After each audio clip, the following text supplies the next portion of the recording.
कविता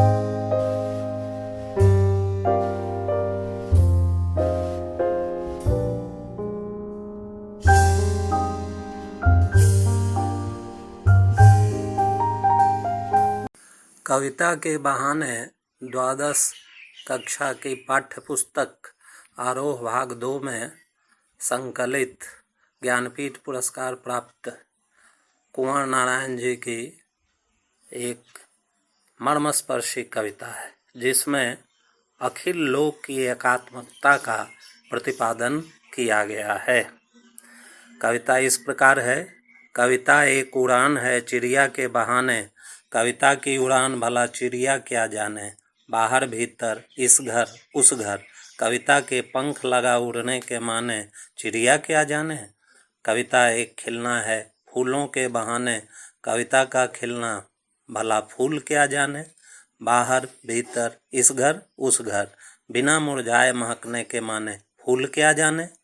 कविता एक खेल है बच्चों के बहाने, बाहर भीतर यह घर वह घर, सब घर एक कर देने के माने, बच्चा ही जाने। कविता का विश्लेषण करने पर हम पाते हैं कि इसमें 3 चरण हैं।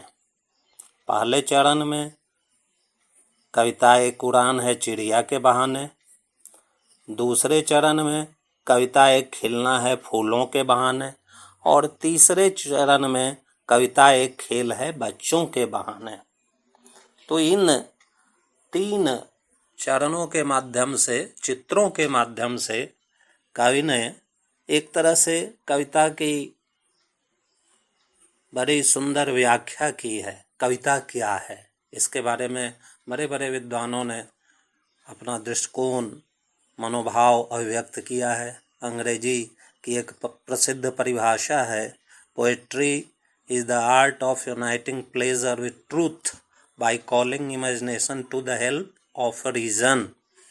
इसी तरह हिंदी में भी बहुत सारी परिभाषाएं की गई हैं अपने अपने दृष्टिकोण से, लेकिन एक बात तो निर्विवाद है कि कविता का संबंध हृदय से है, भावनाओं से है, कल्पना से है, और ये मनुष्य को, श्रोता पाठक दोनों को उत्फुल्ल करने की, प्रफुल्लित कर देने की शक्ति रहती है।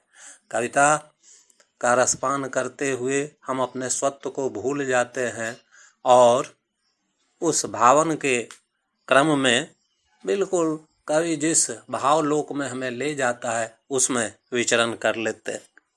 ठीक उसी तरह जिस तरह चिड़िया निर्द्वंद होकर आकाश में अनंत ऊंचाई तक उड़ती रहती है, उसको इसी में सुख मिलता है, आनंद मिलता है। आप स्मरण कीजिए स्वतंत्रता के पूर्व की एक कविता जो बहुत प्रसिद्ध कविता है शिवमंगल सिंह सुमन की, हम पंछी उन्मुक्त गगन के। उसमें चिड़िया के माध्यम से, पक्षी के माध्यम से कवि ने व्यक्ति की, मनुष्य की स्वतंत्रता की कामना अभिव्यक्त की है, और परतंत्रता की पीड़ा क्या होती है इसको भी अभिव्यक्त किया है। नीर न दो चाहे टहनी का आश्रय, छिन्न भिन्न कर डालो, किंतु पंख दिए हैं तो आकुल उड़ान में विघ्न न डालो। ऐसे थे अरमान की उड़ते नील गगन की सीमा पाने। तो ऐसे ऐसे कवि ने विभिन्न प्रतीकों के रूप में चिड़िया को रखकर मनुष्य के भीतर जो सुख प्राप्ति करने का, आनंद का भाव है, उसको उसकी उड़ान के माध्यम के साथ जोड़ा हुआ। ऐसे चिड़िया को भिन्न भिन्न विभिन्न अर्थ छायाओं में समय समय पर कवियों ने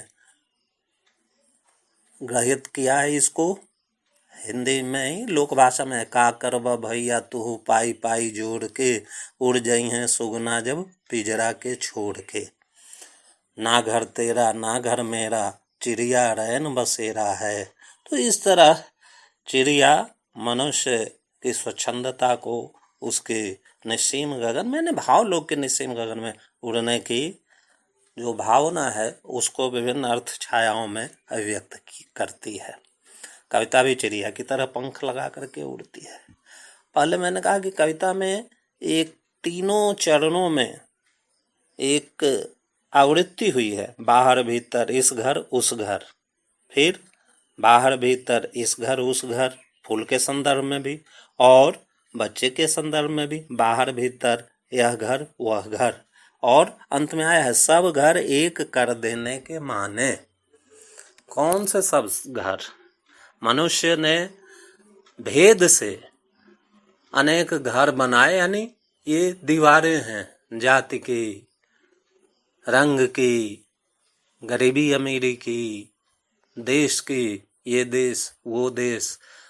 मनुष्य ने बड़े बड़े बॉर्डर पर दीवारें खड़ी कर रखी हैं, लेकिन कवि तो इन विभिन्न खड़े की गई दीवारों को तोड़ना चाहता है। सभी कवियों को देखिए, गालिब को देखिए, बेदरो दीवार का एक घर बनाया चाहिए।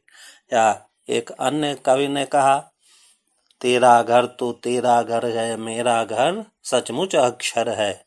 तेरा घर बाहर से चमचम, मेरा घर रोशन अंदर है। और उसी तरह तू अपने घर पर इठलाता, मेरा बेदीवारों दर है।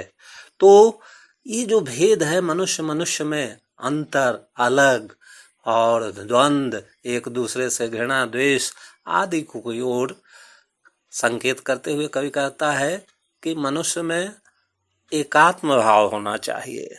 ये एक दूसरे से घृणा द्वेष आदि की भावना नहीं होनी चाहिए। चिड़िया किस तरह मंदिर पर, मस्जिद पर, इस देश उस देश, घर के अंदर घर के भीतर फुदकती है, कभी आकर बाहर तो फुदकती ही रहती है।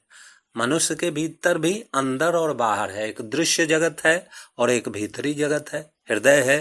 कविता हृदय की भी बात करती है, सुख दुख पीड़ा आदि की, और बाहर जो नाना रूपात्मक संसार है उसके सुख दुख प्रकृति आदि मनुष्य सभी की कविता उसका हमें आस्वादन कराती है, चित्रण करती है।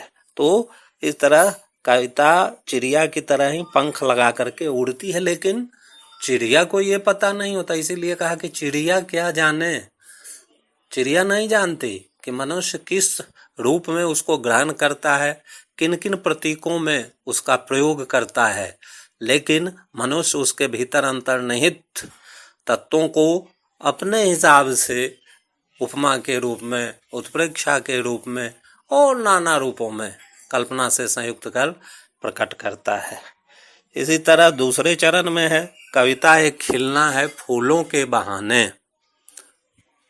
पहले की एक फिल्म, पुरानी फिल्म है, मैं तुझसे मिलने आली मंदिर जाने के बहाने, उसके भाव को देखिए, भाव तो प्रेम का है। तो इसी तरह फूल भी हमें अपने सुंदरता से, स्वरूप से और सुगंध से मुग्ध करते हैं। फूल हमारे आँखों को, हृदय को, सब गांव देहात में जिनके घर हैं, थोड़ी सी जमीन है, वहाँ थोड़े फूलों को लगा लेता है और वो उसको उत्फुल्ल करते रहते हैं, उसको सुरभित करते रहते हैं अपने रूप और सुगंध से। नाना रूपों में फूलों की भी अभिव्यक्ति हुई है। इसी क्रम में मैं आपको बतलाना चाहूँगा, प्रसिद्ध कवि माखनलाल चतुर्वेदी की भी एक कविता है, पुष्प की अभिलाषा।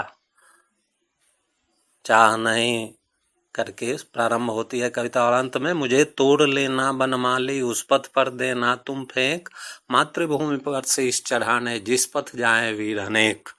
एक अन्य कवि ने बड़ा सुंदर एक शेर भी लिखा है, फूल हूँ ऐ दोस्त खुशबू है मेरे रग रग में, गर कुचल दोगे भी तलवे उठ चाहक उठेंगे या महक उठेंगे। तो फूल हमें उत्फुल्ल करता है, हमारे हृदय को खिलाता है। उसी तरह कविता भी मनुष्य को भीतर से आनंद देती है। कविता सुनकर, कविता पढ़कर हम आनंद की अनुभूति करते हैं, अपने स्वत्व भावना से मुक्त होकर बिल्कुल कविता में बह जाते हैं। यही कविता की खूबी है। तो डिलाइट जो अंग्रेजी में शब्द कहा गया, ठीक उसी तरह आप वर्ड्सवर्थ की दो पंक्तियां, वो प्रसिद्ध कविता है रेनबो का स्मरण कीजिए, my heart lips up when I behold A rainbow in the sky. यही लिप्स अप, उत्फुल्ल हो जाना है दृश्य चित्र के माध्यम से प्रकृति को और फूलों को विशेष कर देख करके। लेकिन फूलों से एक भिन्नता है कविता की, इसको कवि ने यहाँ रेखांकित किया है, बिना मुरझाए महकने के माने फूल क्या जाने। फूल अल्पकालिक रूप से टहनी पर वृंतों पर खिलते हैं और कुछ समय तक अपने सुंदरता सुगंध बिखेर कर फिर मुरझा जाते हैं। लेकिन कविता रूपी फूल ये चिरकालिक है, ये कुछ समय के लिए नहीं, जिस समय कविता रची जाती उसी समय नहीं, शताब्दियों तक, सहस्राब्दियों तक अपनी सुगंध, अपने स्वरूप, अपने कथ्य भाव से मनुष्य को उत्फुल्ल करती रहती है, मुग्ध करती रहती है। और इस घर उस घर को अगर व्यापक अर्थ में आप देखें तो इस घर उस घर का अभिप्राय यह हुआ कि हिंदी की कविता हिंदुस्तान के एक कोने में लिखी गई, या संस्कृत में वाल्मीकि व्यास कालिदास आदि ने जो कविताएं लिखी वो केवल एक क्षेत्र विशेष में नहीं, पहले तो पूरे हिंदुस्तान में और कालांतर में दुनिया में इन कृतियों के अनुवाद हुए हैं और लोग आज भी उसको पढ़ करके सुन करके भाव विभोर हो जाते हैं और आनंद का अनुभव करते हैं। उसी तरह अंग्रेजी के शेक्सपियर, वर्ड्सवर्थ या जर्मन कवि गेटे आदि बहुत सारे जो कवि हुए हैं उनकी रचनाओं को हिंदी में भी बांग्ला के कवि, महान कवि, नोबेल पुरस्कार विजेता कवि रविंद्रनाथ या और भी जितने कवि हुए उनके कविताओं को भी हम पढ़ सुन करके आनंद का अनुभव करते हैं और उत्फुल्ल हो जाते हैं। तो कविता की थोड़ी भिन्नता है फूलों से इस रूप में कि कविता का प्रभाव और कविता का जीवन एक सीमित समय तक नहीं होता, सीमित देश तक नहीं होता, वो भूगोल की सीमाओं का भी अतिक्रमण कर जाती है। हजारों हजार वर्ष पूर्व के कवियों की कविताओं को आज भी हमने धरोहर बना रखा है। सर्वे भवन्तु सुखिनः सर्वे सन्तु निरामया सर्वे भद्राणि पश्यन्तु मा कश्चित् दुःख भाग् भवेत्। ये मंत्र की तरह हम उनका जाप करते हैं। ये है तो कविता है। बच्चन जी ने क्या खूब कहा है, मृदु भावों के अंगूरों से खींच कल्पना की हाला, कवि साकी बनकर ले आया है लेकर कविता का प्याला, कभी न कन भर खाली होगा, लाख पिए 10 लाख पिए, पाठक गण हैं पीने वाले, कविता मेरी मधुशाला। तो इस घर उस घर का यही अभिप्राय है। इस घर मतलब न केवल अपने क्षेत्र में, दूसरे प्रांतों में, देशों में भी सबको बिना धर्म के भेद के, उर्दू के कवियों को देखिए, आज भी इकबाल चले गए बाद में पाकिस्तान में, लेकिन सारे जहां से अच्छा हिंदुस्तान हमारा, उनके इस नज्म को हम गुनगुनाते हैं और देशभक्ति के गीत के रूप में गाते हैं। उसी तरह पाकिस्तान में जो उर्दू के शायर हैं, हिंदुस्तान में जो उर्दू के शायर हैं, दुनिया में जो हैं, उनके नज्मों को, उनकी शायरी को हम बिना भेद के कि ये इस देश के हैं, उस देश के हैं, इस धर्म के हैं, उस धर्म के हैं, हम उनको अपनाते हैं, उनका स्मरण करते हैं, उनको दोहराते हैं, उनसे प्रेरणा ग्रहण करते हैं। कविता के केंद्रीय भाव के रूप में यही है। क्या है? सभी मनुष्यों में जो मूल रूप में आत्म तत्व है, उसमें एकात्मकता का स्थापना, उसकी एकात्मकता का द्योतन कराना, यही कविता का केंद्रीय भाव है। और बार बार बाहर भीतर इस घर उस घर के माध्यम से फिर अंतिम देखिए, कविता एक खेल है बच्चों के बहाने। बाहर भीतर बच्चे भी, छोटे छोटे बच्चे मन के सच्चे, छोटा आसपास घर है, घर के बीच में 2 भाइयों में बंटवारा हो गया है, दीवारें खींच गई है, लेकिन फिर भी छोटा बच्चा ये नहीं समझता, निर्विघ्न रूप से इस घर से उस घर में दौड़ता रहता है। बच्चे को तो सयाना हम बनाते हैं, नाना तरह के उसमें सयानेपन को ठूस ठूस करके, भर भर करके, उसकी सहज स्वाभाविकता, निर्मलता को हम नष्ट कर देते हैं। और इसी तरह व्यक्ति में जब तक बचपना है तब तक वो व्यक्ति संवेदनशील है। तो इस रूप में कवि ने देखा कि जिस तरह बच्चा इस घर उस घर निर्द्वंद रूप से घूमता है, वो नहीं समझता कि ये उसका घर है, ये उसका घर है, ये अमुक जाति अमुक धर्म वाले, ये समाज उस पर आरोपित करता है। और ये समाज की तो संकीर्णताएं हैं। कविता संकीर्णताओं से तोड़कर व्यापक परिदृश्य में, व्यापक परिधि में हमें ले जाती है और सर्वात्मभूत में आत्मभूत के दर्शन कराती है।